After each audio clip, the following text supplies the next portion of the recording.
Hi అండి, ఈరోజు special అయితే మటన్ పులావ్. సో దీనికి కావాల్సినవి కొత్తిమీర, పుదీనా, టమాటా, ఎర్రగడ్డ, పచ్చిమిర్చి, lemon, ginger garlic paste and mutton మనం ఆల్రెడీ వాష్ చేసి పెట్టుకోవాలి. ఇప్పుడు ఒక కుక్కర్ తీసుకొని ఆయిల్ వేసుకొని మనం ఆల్రెడీ కట్ చేసుకున్న ఆనియన్, పచ్చిమిర్చి ఇవన్నీ కూడా దీంట్లోకి యాడ్ చేసుకొని ఒకసారి మిక్స్ చేసుకోండి. మిక్స్ చేసుకున్న తర్వాత నేను ఇక్కడ మెన్షన్ చేసుకున్నట్టుగా అన్ని మసాలాస్ యాడ్ చేసుకోవాలి. దాల్చిన చెక్క, బిర్యానీ ఆకు మిస్ అయింది, ఆ క్లిప్ మిస్ అయింది. సో అది కూడా మీరు యాడ్ చేసేసుకోండి. దీంట్లో అన్నీ యాడ్ అయిన తర్వాత మనం దీంట్లోకి జింజర్ గార్లిక్ పేస్ట్ కూడా యాడ్ చేసుకొని ఒకసారి బాగా కలుపుకోండి. దీంట్లోకి మనం చికెన్ మసాలా వేసుకోవచ్చు.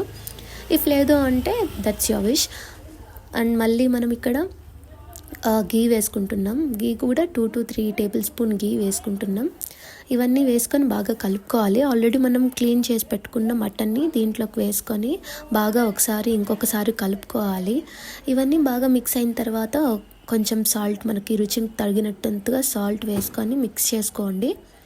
ఆల్రెడీ కట్ చేసి పెట్టుకున్న కొత్తిమీర, పుదీనా అండ్ పెరుగు ఒక ప్యాకెట్ వేసుకోవాలి.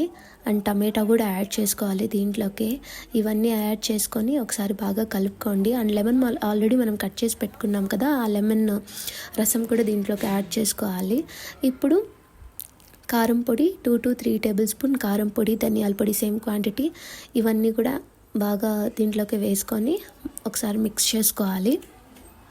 అన్నీ మిక్స్ అయిన తర్వాత మనం దీంట్లోకి వాటర్ వేసేసి ఒక 5 to 7 విజిల్స్ మటన్ని పెట్టుకోవాలి. విజిల్స్ వచ్చేసిన తర్వాత మళ్ళీ దీంట్లోకి రైస్ వేసుకొని ఒక 2 విజిల్స్ పెట్టుకుంటే సరిపోతుంది. అంతే అండి, మటన్ పులావ్ రెడీ అయిపోతుంది. సో చూసారు కదా ఎంత బాగా వచ్చిందో మటన్ పులావ్. అంతే అండి. Thank you so much. Subscribe to my channel. Bye.